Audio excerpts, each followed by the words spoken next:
Hi hello welcome to Sai healings.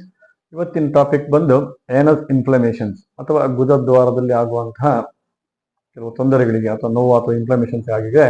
So ಒಂದು point ಅಲ್ಲಿ ನಾನು ಇವತ್ತು ಟ್ರೀಟ್ಮೆಂಟ್ ಹೇಳ್ಕೊಟ್ಟಿರ್ತೀನಿ. ಇದು ಅಪ್ಲೈ ಮಾಡ್ತಾ ಬಂದ್ರೆ ಸ್ವಲ್ಪ ಇನ್ಫ್ಲಮೇಷನ್ಸ್ ಫುಡ್ ಇಂದ ಇರ್ಬೋದು ಅಥವಾ ಅಲರ್ಜಿಕ್ ಇಂದ ಆಗಿರುವಂತಹ ಅಲ್ಲಿ ಕೆರ್ತ ಇರ್ಬೋದು ಅಥವಾ ನೋವು ಇರ್ಬೋದು, ಅದನ್ನ ಕಮ್ಮಿ ಮಾಡ್ಲಿಕ್ಕೆ ಈ ಪಾಯಿಂಟ್ಸ್ ಯೂಸ್ ಮಾಡ್ತೀವಿ. ಅದನ್ನ ಬಂದು UB50 ಅಂತ ಕರಿತೀವಿ. ಸೊ ಏನಾದ್ರು ಬ್ಯಾಡ್ರ್ 50 ಪಾಯಿಂಟ್ಸ್ ಎಲ್ಲಿ ಬರುತ್ತೆ ಅಂದ್ರೆ ನಿಮ್ಮ ಮಿಡಲ್ ಮತ್ತೆ ರಿಂಗ್ ಫಿಂಗರ್ ನ ಸ್ವಲ್ಪ ಜಾಯಿಂಟ್ ಬರುತ್ತಲ್ಲ, ಈ ಪಾಯಿಂಟಿಗೆ ನೀವು ಬ್ಲ್ಯಾಕ್ ಕಲರ್ ಅಪ್ಲೈ ಮಾಡೋದ್ರಿಂದ ಸೊ ನಿಮ್ಮ ಏನಲ್ ಇನ್ಫ್ಲಮೇಷನ್ಸ್ ಅದನ್ನ ಕಂಟ್ರೋಲ್ ಮಾಡ್ಕೋಬಹುದು. ಸೊ ಇದು ಬೇಸಿಕ್ ಟ್ರೀಟ್ಮೆಂಟ್ ಇರುತ್ತೆ. ಸೊ ಹೆಚ್ಚಿನ ಮಾಹಿತಿಗಾಗಿ ನನ್ನನ್ನು ಕಾಂಟ್ಯಾಕ್ಟ್ ಮಾಡಿ ಅಥವಾ ನನ್ನ ಚಾನಲ್ಸ್ ಅನ್ನ ಫಾಲೋ ಮಾಡಿ.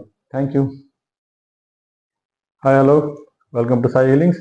ಇವತ್ತಿನ ಟಾಪಿಕ್ ಬಂದು ಏನಸ್ ಇನ್ಫ್ಲಮೇಷನ್ಸ್ ಅಥವಾ ಗುದದ್ವಾರದಲ್ಲಿ ಆಗುವಂತಹ ಕೆಲವು ತೊಂದರೆಗಳಿಗೆ ಅಥವಾ ನೋವು ಅಥವಾ ಇನ್ಫ್ಲಮೇಷನ್ಸ್ ಆಗಿದೆ.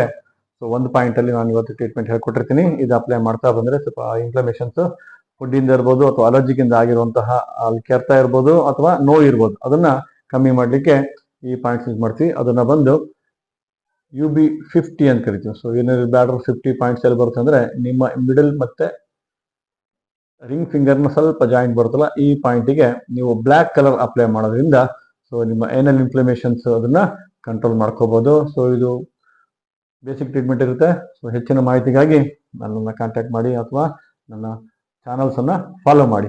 Thank you.